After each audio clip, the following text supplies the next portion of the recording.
Guys, welcome back to my channel Economics Plus. Today we will be starting with this new chapter, demand. So, before we study about this word, we need to know about two terms which come under demand. One is desire and second one is want. As we all know that what is desire? As we all know that desire is a wish to possess something, to possess a good, to possess a commodity, possess a service. Correct? And want is something different. As I told you, desire is a wish to, it is a wish to possess something, right? So I will explain you with an example. If a person has 200 rupees in his pocket and he really desires and he really wishes to have a car, right? That is his desire. But if he wins a lottery of, let's say, 10 lakh rupees, then he has the money to buy that car. Then he has the money to satisfy his desire. So desire can be converted into a want when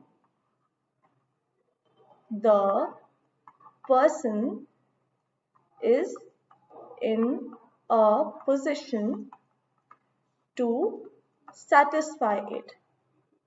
To satisfy it. Basically, now he has the money to buy that car which he really wished for. So now he wants that car. Now he doesn't wish for it, he can buy it because he has the means to buy it. He has the money to buy it. So the desire has been converted into want. These both these terms come under demand. I'll explain you further. Okay, let's start with the definition. The quantity of a commodity, here commodity has been referred to a product or a good. So quantity of that commodity that a consumer is willing and able to buy at each possible price during a given period of time. For example, if I am a consumer and I am willing and able to buy, that is, if I can buy, I have the means to buy a certain commodity, that quantity of that commodity at each possible price during a given period of time, then that is demand. Okay, so there are four basic and important essential elements of demand. First is the quantity of the commodity. Second is willingness to buy. Willingness to buy, that is if the consumer is willing or he can buy that product.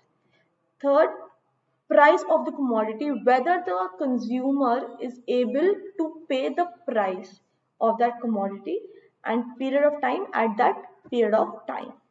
So now demand for a commodity may be either respect to individual or to the market. So there are two types of demand. One is individual demand and second is market demand.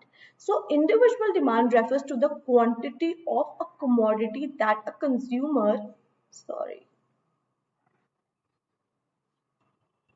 that a consumer is willing to buy at each possible price during a given period of time. Individual demand refers to the quantity of a commodity, same as the demand definition, the quantity of the commodity that a consumer is willing to buy.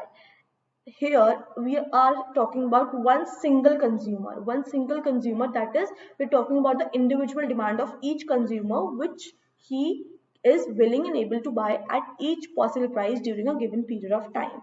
We are specifically talking about the individual person, the individual person, individual demand, right? And in the second, market demand refers to the quantity of a commodity that all consumers, when we add all when we add all the consumers, when we add all the demands of all the consumers, then that will be referred to as market demand. Okay. So now we will come to determinants. So demand can be increased or decreased due to certain factors. So the determinants of demand, of individual demand, here we are speaking about, here we're talking about only the individual demand and we're not talking about the market demand. These are different. We're talking about the individual demand. So there are determinants, there are factors which affect the demand of a commodity. Number one is price of the commodity. Number two is price of related goods. Number three is income of the consumer.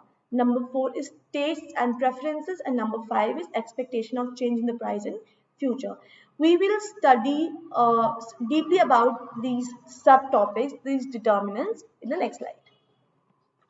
So the first one is price of a given commodity. So now I will explain it through a graph, don't worry. So now in economics, we will study these topics with the help of graphs. Here X and here Y. Here price and here quantity demanded. I will tell you why I have written quantity demanded instead of demand. So basically you can relate to this logic. If the price of a commodity increases, then the demand of that commodity decreases. अगर किसी का price बहुत जल्दी से hike होके बढ़ जाएगा तो हम उसकी डिमांड कम कर देंगे, बेसिकली लोग उसको कम खरीदेंगे, correct. So basically here price of a given commodity, there is an inverse relationship, inverse as in, so here there is an inverse relationship between price and quantity demanded. It means if price increases, quantity demanded falls due to decrease in the satisfaction level of consumers. So basically, as I told you, if the price of a commodity increases, the demand of that commodity will decrease. When the determinant is of price of the given commodity, here there are 5 determinants, correct? Only in this factor we use the word quantity demanded and not demand. Here we use demand. In all the 4 factors we use demand and not quantity demanded in the graphs. But here when we're talking specifically about the price of a given quantity, we use quantity demanded. In the rest of the factors we use demand. So here there is an inverse relationship between price and quantity demanded. It means if price increases, quantity demanded, that is demand, quantity demanded, but we use quantity demanded in this case, falls due to decrease in the satisfaction level of consumers. Basically, if the price will increase, their demand will decrease, people will buy less, and therefore there will be less satisfaction in the level of consumers, right? So if the price here P and Q, we will mark it like this. This is the demand curve, right? This is the demand curve D. Now, if the price increases to P1, the quantity demand will decrease, as I told you the logic, right? So this will be the new demand curve, right?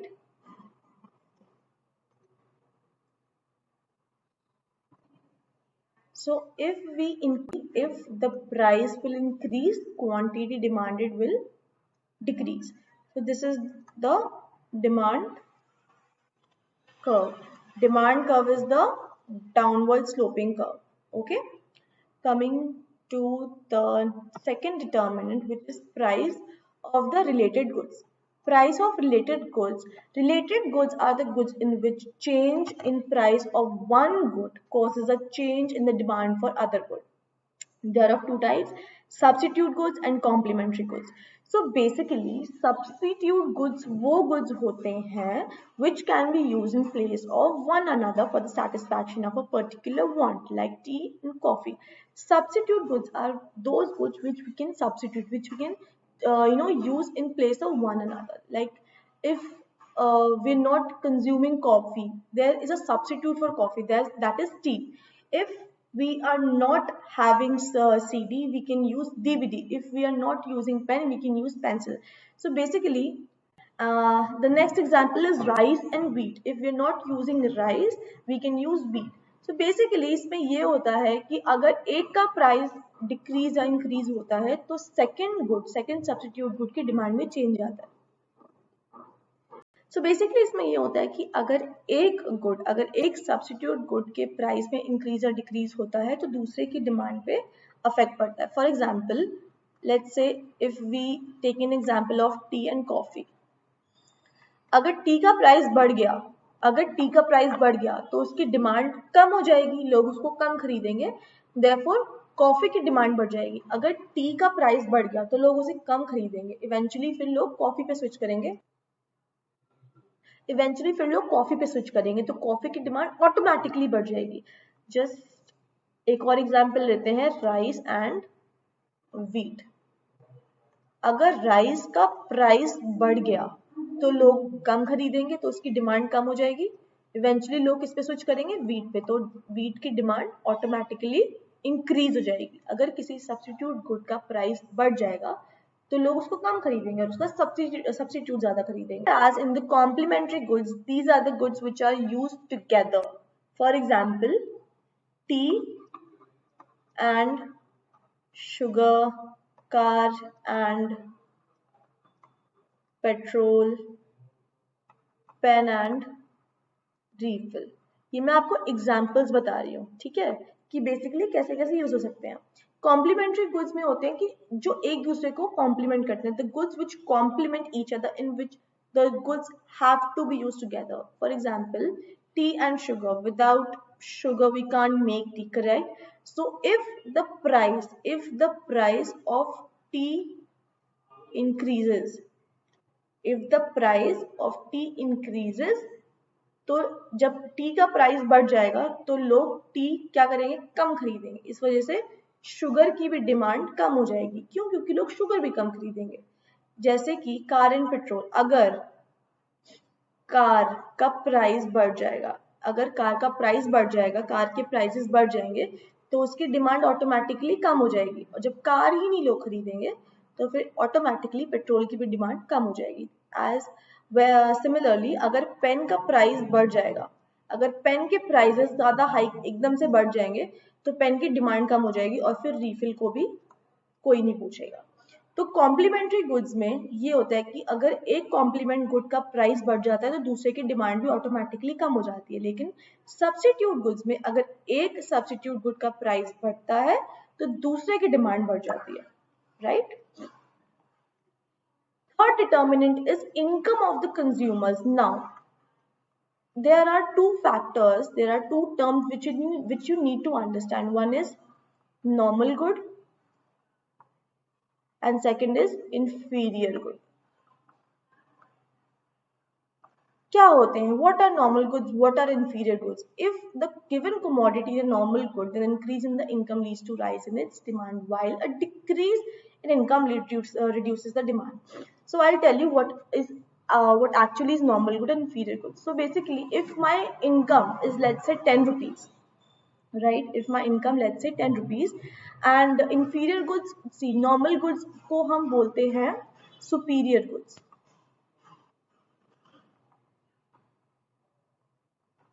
So my income is very less. My income is, let's say, 10 rupees per month.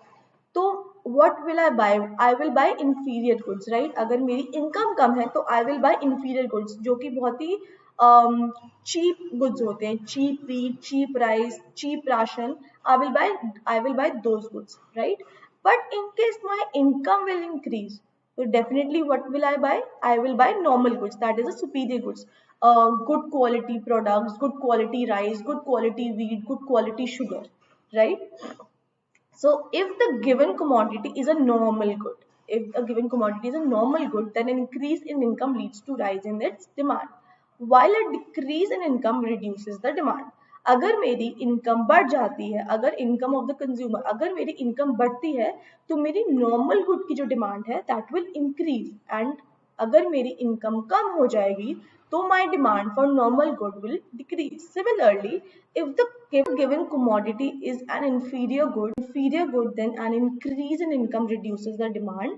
अब जैसे inferior good है, जैसे मैंने आपको बताया था, inferior good है. अब अगर if the commodity inferior good है, then an increase, okay, cut. If the given commodity is an inferior good, then an increase in income reduces the demand. For example, अगर given commodity inferior good है, that is low quality products, तो increase in income, अगर मेरी income increase होती है तो मेरी demand उसके लिए कम हो जाएगी। अगर मेरी इनकम इंक्रीज हो रही है तो मेरी demand for inferior goods will decrease, क्योंकि ऑब्वियसली अगर मेरी डिमांड अब मेरी अगर इनकम बढ़ जाएगी तो मैं नॉर्मल गुड्स खरीदना प्रेफर करूंगी rather than inferior goods, right. while a decrease in income tends leads to rise in demand, और अगर मेरी इनकम कम हो जाती है तो मेरी नॉर्मल गुड्स में ना खरीद के इंफीरियर गुड्स खरीदूंगी, जिसके लिए मेरी डिमांड फॉर इंफीरियर गुड्स ज्यादा हो जाएगी। कब? जब मेरी डिक्रीज इन इनकम है, ठीक है। In the next topic, in the next determinant, taste and preferences. Now, so the next determinant is taste and preferences. They directly influence the demand for a commodity. They include changes in fashion, customs, habits, etc. If a commodity is in fashion or is preferred by the consumers, then demand for such a commodity rises. So basically, if there's a customer, if there's me and I like to buy XYZ number of fashion apparels of a certain brand, so even if the price increases, even if the price of that product increases, then still the demand will be high. Why? Because I have this habit of of buying that brand's clothes. Similarly, if I'm habitual, if I'm habitual to try that thing, if I'm habitual to, let's say, cigarettes or alcohol, even if the prices of the cigarettes will increase, I will still consume cigarettes. Why? Because there are taste and preferences and habits of that customer. On the other hand, demand for the commodity falls if the consumers have no taste for the commodity. If I don't like to smoke cigarettes, if I don't like to consume alcohol, right? So if so that way the demand for that commodity falls if I don't have any taste or preferences or habits for that commodity. Then expectation of change in the price in future. Now okay, जैसे आप बोलते हैं recession. Now, expectation of change in the price in future, that is, if the price of a certain commodity is expected to increase in near future, then people will buy more of that commodity than what they normally buy. For example, if the price of petrol is expected to rise in future, its present demand will increase. That is, it means अगर हमें पता चलता है कि commodity का price coming future में काफी ज्यादा इंक्रीज होने वाला है, तो उस कमोडिटी की फिलहाल जो प्रेजेंट वैल्यू है वो बढ़ जाएगी, प्रेजेंट डिमांड बढ़ जाएगी। इसी तरह यहाँ पे पेट्रोल का एग्जांपल दे रखा है। I will give you one more example of salt. अगर हमें पता चलता है कि सॉल्ट आफ्टर 2 or 3 months उसका प्राइस बहुत ज्यादा इंक्रीज होने वाला है, तो उसकी डिमांड अभी बहुत ज्यादा आ जाएगी। People will buy more salt. अभी जैसे अगर वो 1 kg सॉल्ट ले रहे हैं तो शायद वो 5, 10, 15 kg सॉल्ट अभी से लेना शुरू कर देंगे। वाई? बिकॉज उनको पता है कि आगे एक्सपेक्टेशंस है कि उसका प्राइस आगे इंक्रीज हो जाएगा, right. So guys, these were the determinants and demand. So if you like this video, please share, subscribe. Also, in the next class, we will be studying about the determinants of market demand, what is demand function, demand schedule, and demand curve. So stay tuned. Thank you and take care.